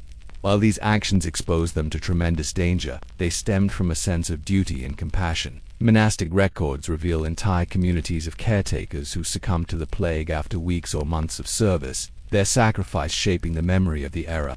Their courage, though often overlooked, stands as one of the most moving chapters of the medieval response. Acts of kindness also emerged between people who had never met before. Travelers stranded near unfamiliar towns sometimes received shelter in barns or abandoned structures prepared by locals who left blankets, bread, or water inside. These gestures were risky, since offering aid to outsiders carried the possibility of introducing infection. Yet in moments of crisis, some individuals chose empathy over fear. Such decisions were rare but deeply meaningful, reminding people that compassion still survived even when suffering seemed universal. Family members displayed remarkable devotion as well. Many risked their own lives to care for sick relatives, holding their hands, comforting them, or keeping vigil during their final hours. These intimate acts of love provided emotional strength to families torn apart by grief. Some households created rotating schedules to ensure that no one died alone. Historical accounts mention parents who stayed beside their children until their last breath, refusing to flee despite clear danger. These choices, shaped by love rather than logic, reflect a powerful form of heroism that defied fear. Friendship also carried unexpected power. In several towns, groups of friends made secret agreements to look after one another if any fell ill. They checked on one another through windows or from across courtyards, sharing news in whispered voices. These friendships helped maintain emotional stability and prevented despair from overwhelming isolated households. Even simple gestures, like leaving a reassuring message carved into wood or scratched into a stone wall, helped strengthen bonds when communication was limited by fear of contact. In some regions, kindness appeared through community-wide cooperation. Certain towns assigned volunteers to deliver goods to the sick, distribute firewood to families unable to leave their homes, or collect abandoned animals and place them in safe enclosures. These organized efforts often lacked formal leadership. Instead, they emerged naturally as individuals recognized the need for unity. Their actions created unexpected pockets of resilience. Communities with strong cooperation sometimes endured longer than those fractured by fear or suspicion. Merchants, too, played surprising roles. Some lowered the prices of essential goods to ensure that the poor had access to food during the worst outbreaks. Others donated unsold items to families in need. These acts carried financial risk, especially when markets collapsed, but they helped prevent widespread starvation. A few merchants even recorded losses voluntarily, believing it was their responsibility to support their neighbors. This generosity shaped local memories of the plague, inspiring gratitude that endured for generations. Healers, despite limited knowledge, showcased another form of kindness. They comforted the sick through conversation, held cups to trembling hands, or remained at bedsides throughout long nights. Their presence offered emotional relief even when physical cures were impossible. Some healers created protective charms or herbal mixtures not because they believed them effective, but because they knew patients needed hope. These compassionate intentions, though medically ineffective, helped countless individuals endure their final moments with dignity. Not all heroism involved grand gestures. Small, quiet moments often held equal weight. A child sharing bread with a frightened sibling, a neighbor calling out a comforting message through a closed door, a stranger placing a candle outside a grieving home. These acts reminded people that they were still part of a community even in isolation. In a world dominated by loss, compassion offered a faint but steady light. The plague revealed the best and worst of humanity. Yet within the chaos, the quiet acts of kindness formed a bridge between despair and endurance. They helped people remember their shared humanity and offered emotional stability when fear threatened to erase it. These moments, though often absent from official records, shaped the collective memory of survival.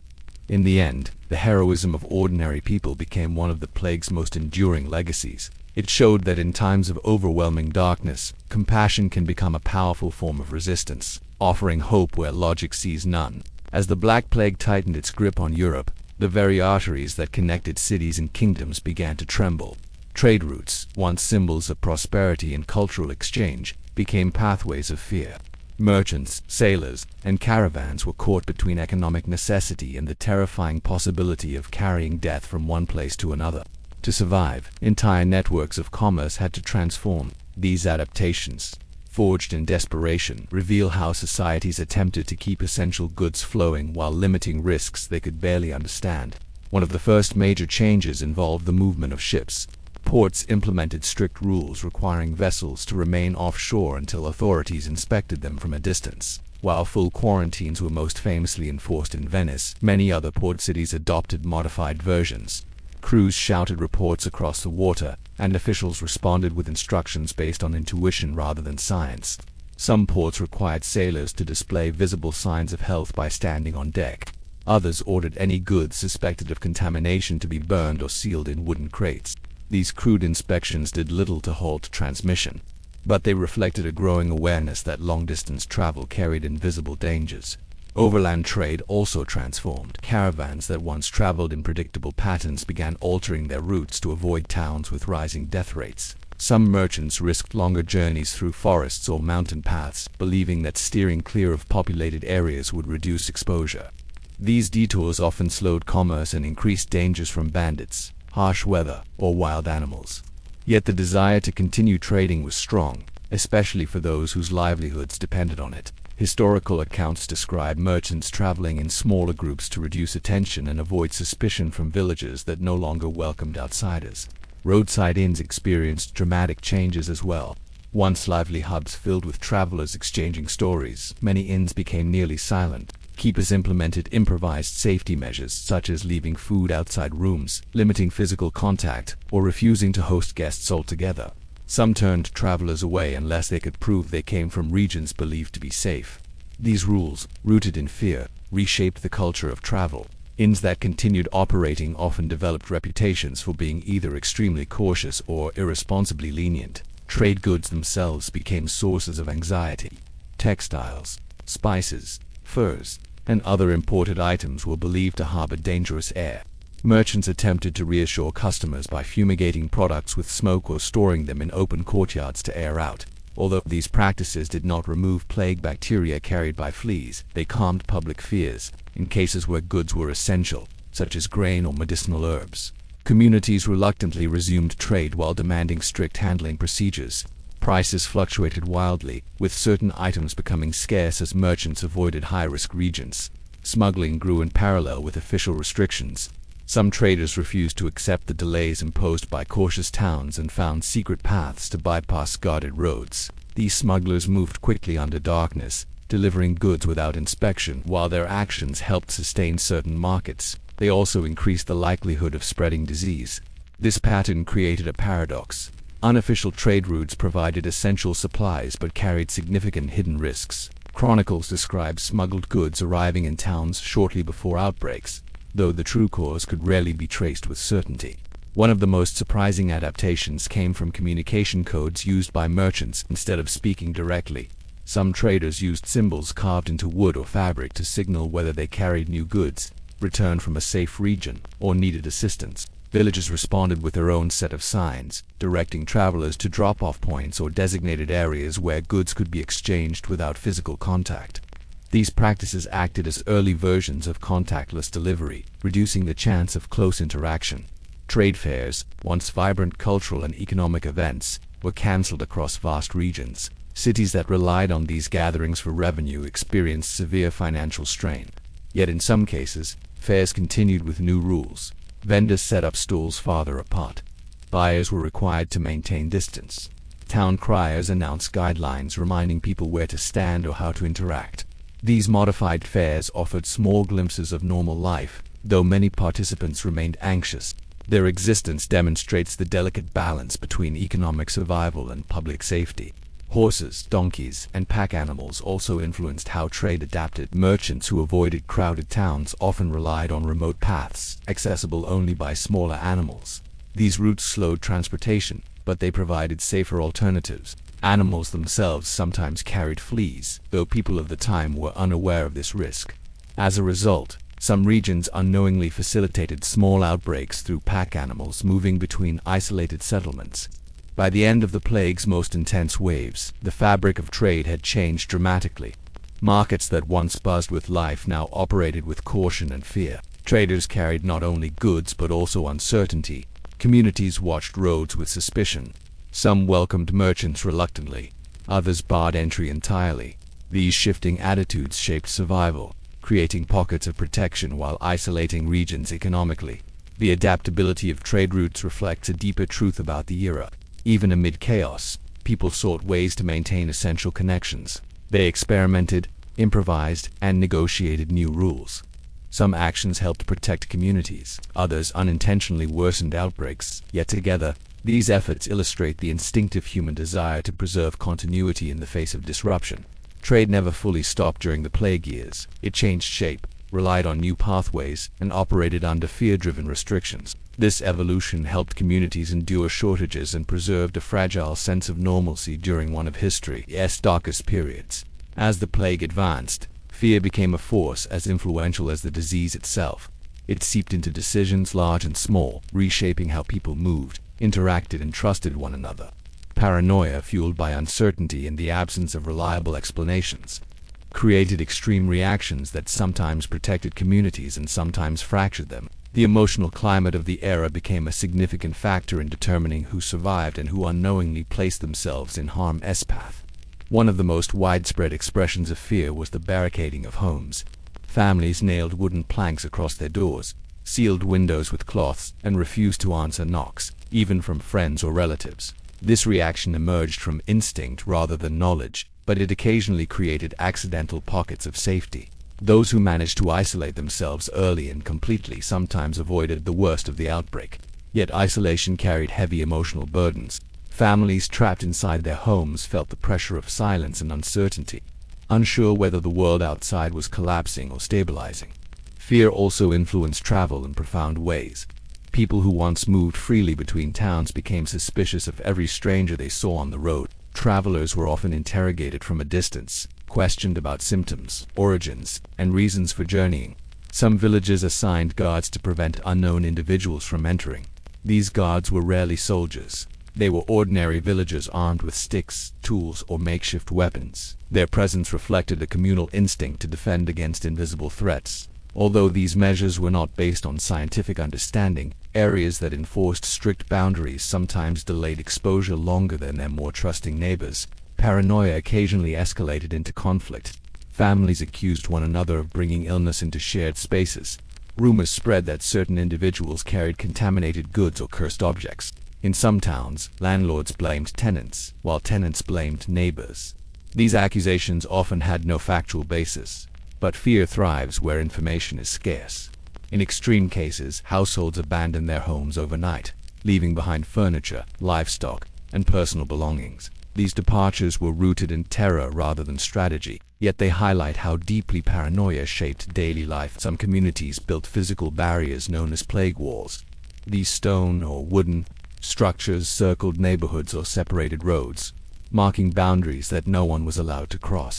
While these walls could not stop fleas or rodents, they curbed human movement and reduced the spread of person-to-person transmission.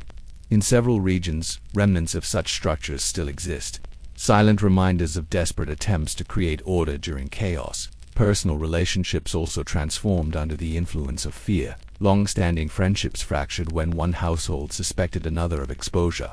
Relatives avoided visiting one another even for emergencies. Couples slept in separate areas of their homes.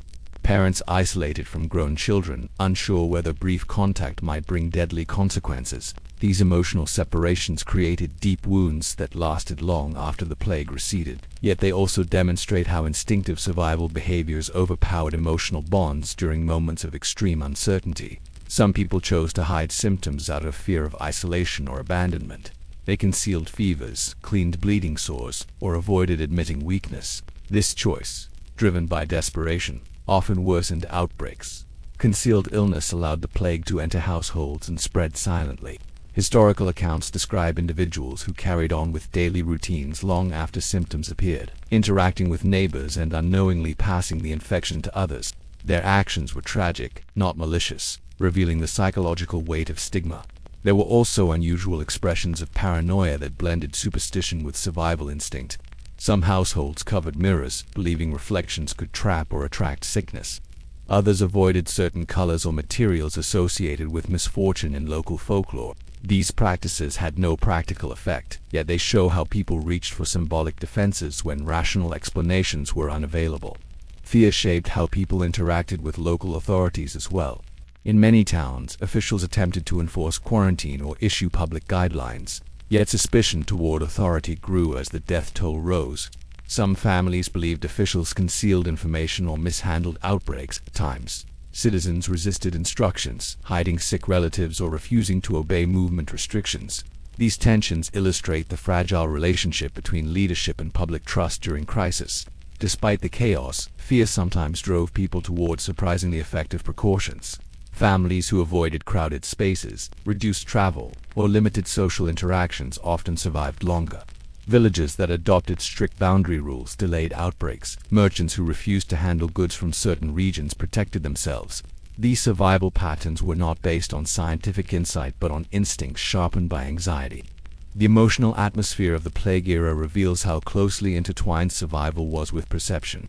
People were navigating a world without clear guidance, forced to make life-altering decisions based on rumor, intuition, and hope. Paranoia created barriers that sometimes shielded communities and sometimes isolated individuals emotionally beyond repair. When viewed through history's lens, fear becomes more than a reaction. It becomes a powerful tool that shaped movement, behavior, and the fragile balance between safety and danger. The choices people made, influenced by terror, helped determine the trajectory of the pandemic in ways far deeper than they understood at the time. As the Black Plague devastated entire regions, a perplexing pattern emerged that captured the attention of both medieval observers and modern historians.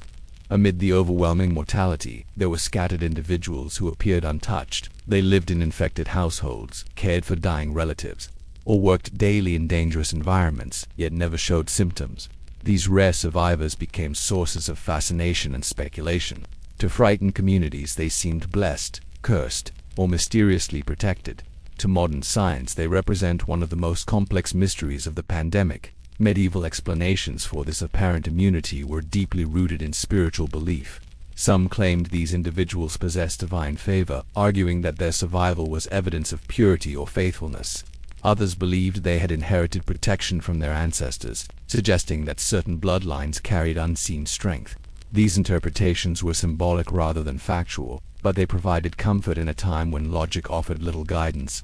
Communities often looked to these untouched individuals for reassurance, treating them as signs that hope still existed in the midst of despair. Modern researchers, however, approach the puzzle from a biological perspective. Some studies explore the possibility that a genetic mutation, known as CCR5 delta 3-2, may have played a role. This mutation is proven to offer resistance to certain diseases in later centuries. However, its connection to plague resistance is still debated. There is no definitive evidence linking the mutation directly to survival during the Black Death.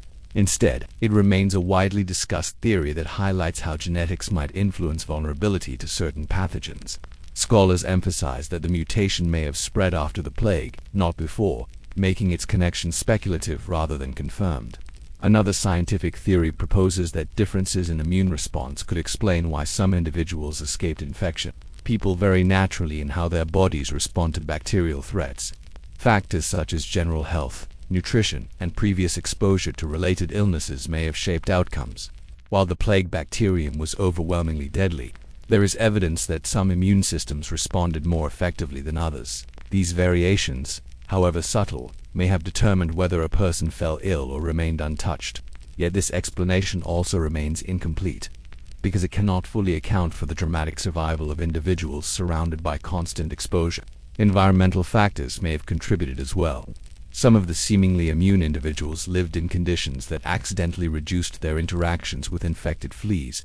For example, people who worked outdoors with constant airflow faced lower concentrations of airborne bacteria from secondary infections. Others slept in areas where rodents were less common or maintained personal habits that unintentionally limited exposure. These advantages were situational rather than inherent, shaped by daily patterns that medieval families rarely recognized as significant. There were also cases where supposed immunity was an illusion created by timing. Some individuals fled a household or workplace shortly before an outbreak emerged fully.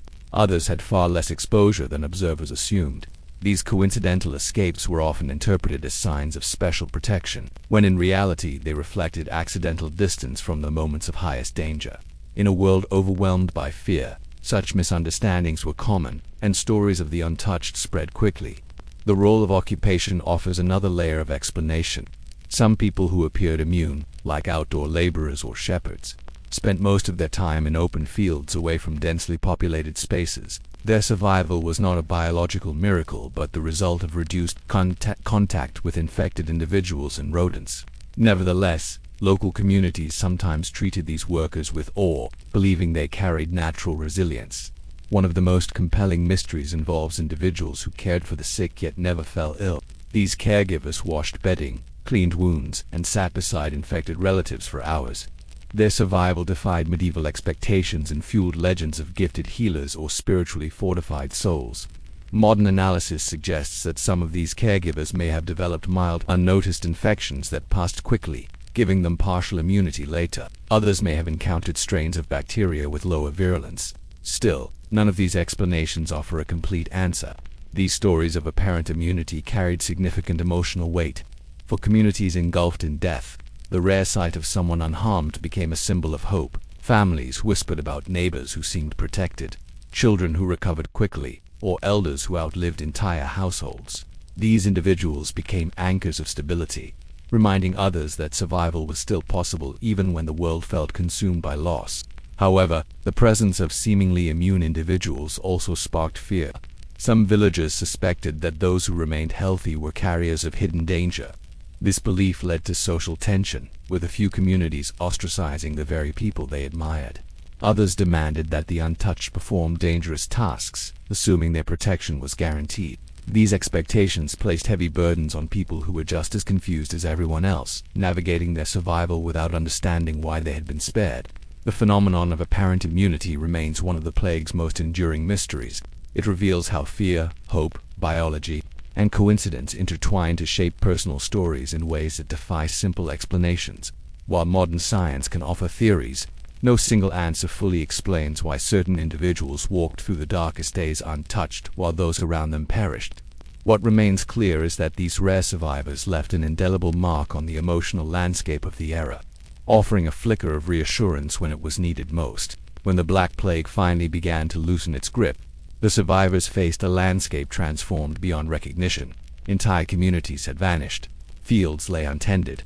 Workshops remained silent. Tools abandoned where workers had left them. Roads that once echoed with conversation now ran quiet and overgrown.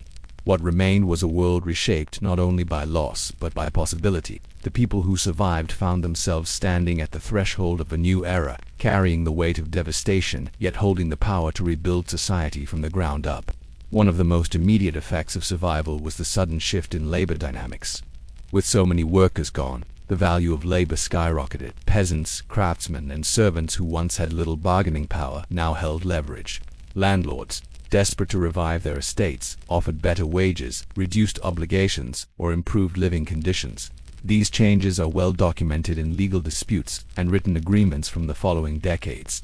The balance of power tilted, subtly but permanently, in favor of the lower classes. This transition became one of the most significant social changes in medieval Europe, setting the stage for transformations that would eventually contribute to the end of feudal structures. Survivors also reshaped local economies. Markets reopened slowly, driven by necessity rather than confidence.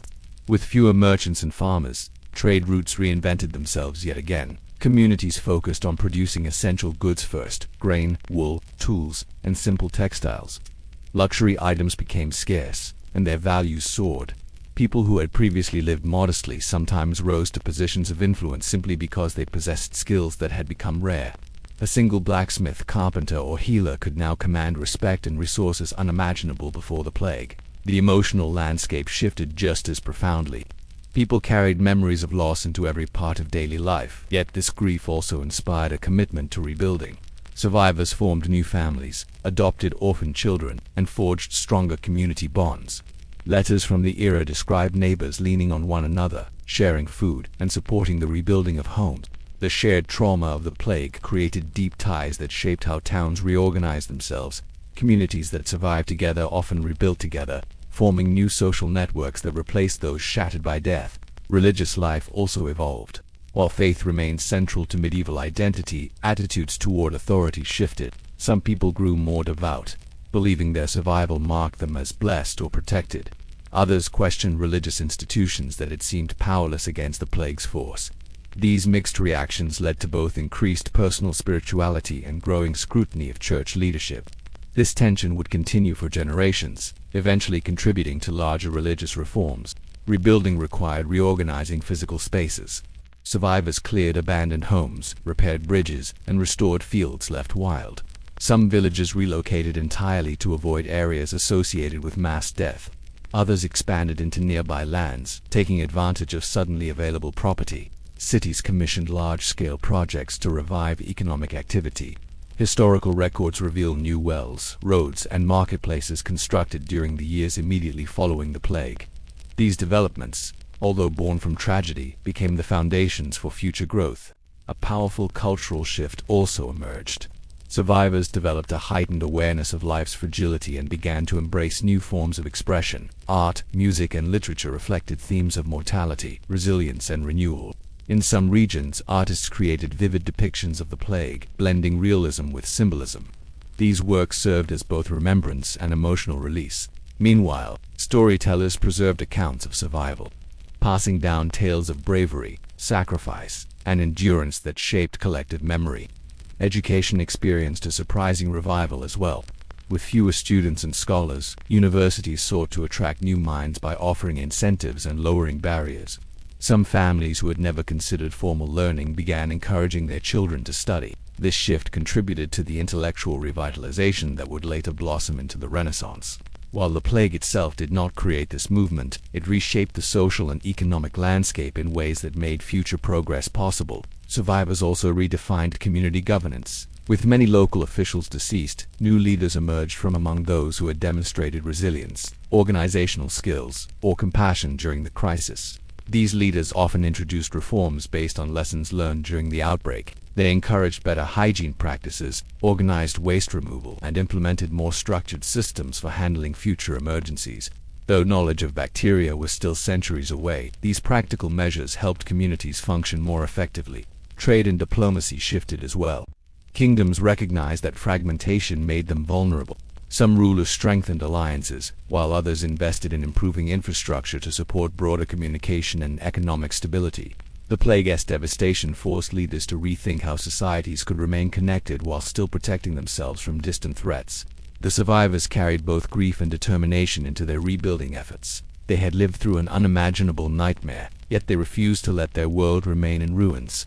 Their resilience shaped the next chapters of history, proving that even in the aftermath of overwhelming loss, human beings possess a remarkable ability to reconstruct their lives and by rebuilding their communities, reorganizing their social systems, and nurturing the seeds of cultural renewal. The survivors of the Black Plague laid the groundwork for profound transformations. Their strength, born from tragedy, reshaped Europe in ways that continue to influence the modern world. Long after the plague had begun its slow retreat, something else stayed behind. The stories. In a world that relied heavily on oral tradition, people processed trauma through tales, symbols, and legends. These narratives carried fragments of fear, hope, confusion, and wonder. They helped survivors make sense of the devastation, and they gave future generations a way to remember the event without reliving its full horror. Some of these stories were rooted in truth, others in imagination, and many in the blurred space between the two.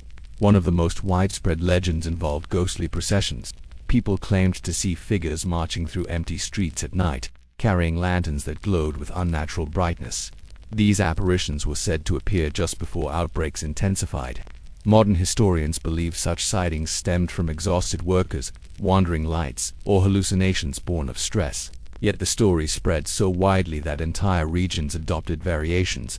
In some versions, the figures were souls searching for peace. In others, they were omens sent to warn the living. Regardless of interpretation, these tales gave meaning to the unpredictable waves of sickness that seemed to rise without warning.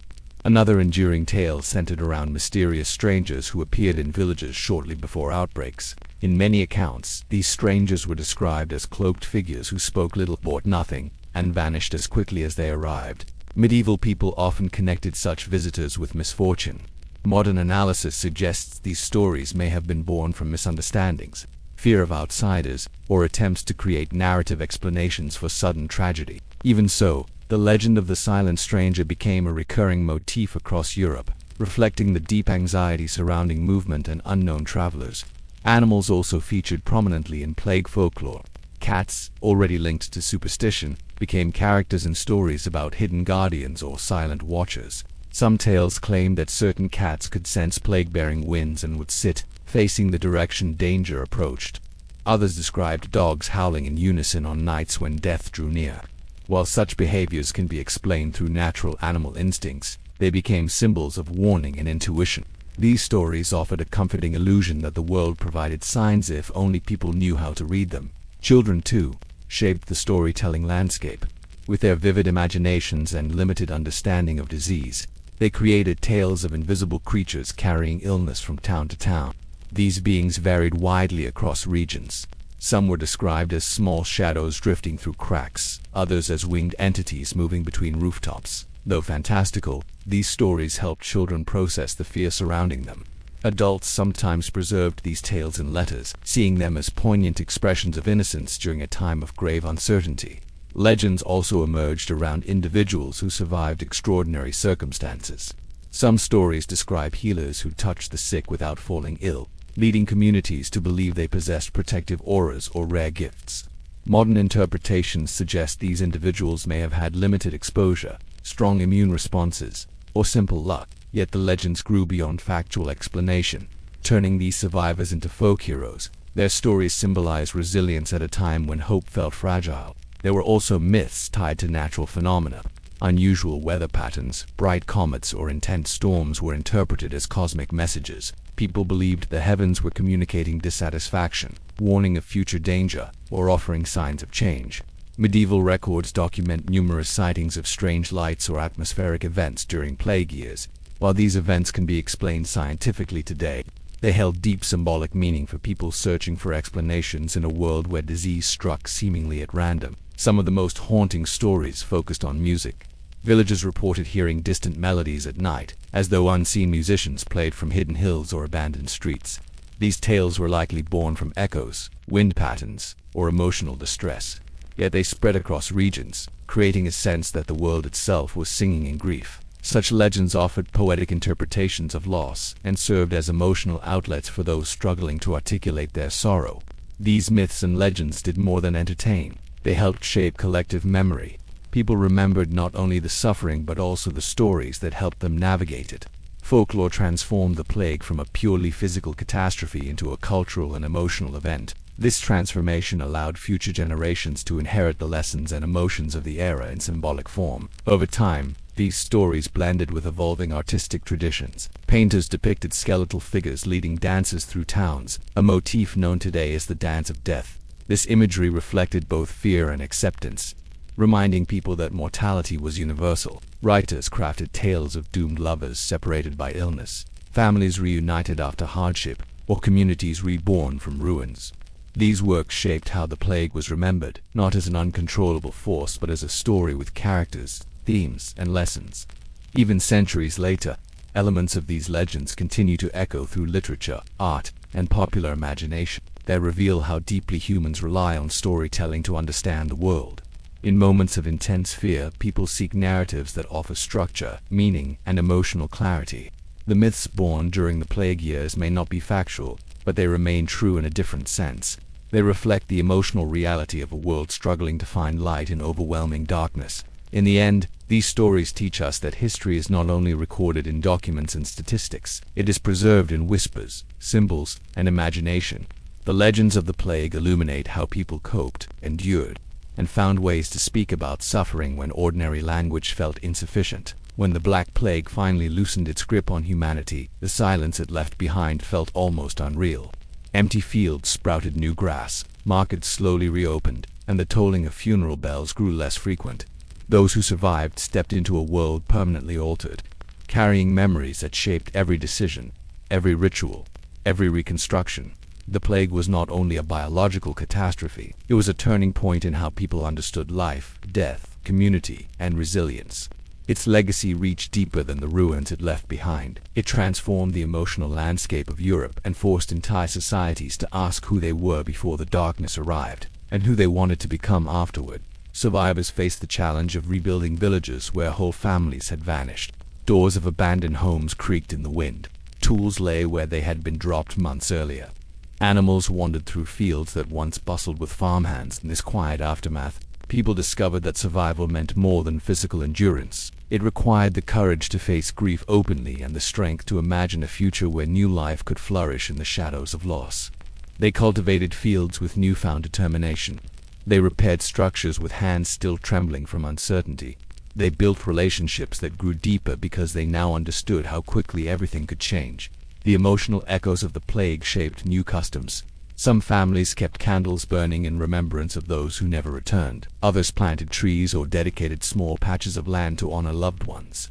Communities held commemorations that blended sorrow with gratitude, marking the start of a new era. These rituals created signposts of healing, reminding survivors that rebuilding was not an attempt to forget but a way to continue living while carrying memory forward. In this way, the plague became part of the cultural fabric, influencing art, music, and storytelling for centuries. The lessons learned through suffering became seeds of transformation. Communities that had endured isolation developed stronger bonds once the danger passed. Leaders who rose during crisis helped shape future governance based on experience rather than tradition. People who had once accepted rigid social roles now recognized their collective power. The world that emerged from the plague was not the same as the one that had existed before. It became a place where old systems faltered and new opportunities appeared, altering the balance between classes, reshaping economies, and igniting intellectual curiosity that would eventually lead to profound cultural renewal. Yet the most enduring lesson lies not in the societal changes, but in the quiet strength individual people displayed. Families protected one another with unwavering loyalty. Strangers delivered food to isolated homes. Healers risked their lives to comfort the dying. Gravediggers carried out their duties with solemn resolve. Night workers walked through silent streets so others could sleep with a little more peace. These acts of compassion became proof that even in overwhelming despair, humanity can choose kindness. They remind us that resilience is not always loud or heroic. Sometimes it is found in simple gestures made during moments of fear. The plague demonstrated how fragile human life can be, but it also revealed how powerful human connection is. People discovered that stories, rituals, music, and shared memories could keep communities alive emotionally even when physical survival felt uncertain. They learned that small acts of mutual care could illuminate the darkest nights. They learned that life, even when surrounded by suffering, continued to hold meaning. These insights did not erase the trauma, but they transformed it into wisdom passed from generation to generation. Today, looking back from a world filled with the knowledge medieval people never had, it is easy to focus on the tragedy alone, but the deeper story is one of endurance. The Black Plague reshaped society not only through loss, but through the choices survivors made afterward. They chose to rebuild, they chose to remember, they chose to carry forward the values of cooperation and compassion forged under pressure. Their resilience created the foundation for a future that would eventually give rise to scientific advancement, social evolution, and cultural rebirth. As you reflect on their journey, consider what these experiences reveal about our own world. History shows that every generation faces challenges that feel overwhelming. Every era carries its share of uncertainty and fear. Yet the human instinct to endure, to support one another, and to rebuild remains constant. The story of those who lived through the Black Plague reminds us that even in moments when darkness feels absolute, people still find ways to protect, to hope, and to rise again. And so, as the final embers of this story fade, let the quiet strength of the past linger for a moment longer. Let the resilience of forgotten communities echo softly in your thoughts. Their lives may be distant in time, but their choices continue to whisper through history, inviting us to imagine what courage and compassion look like in our own age.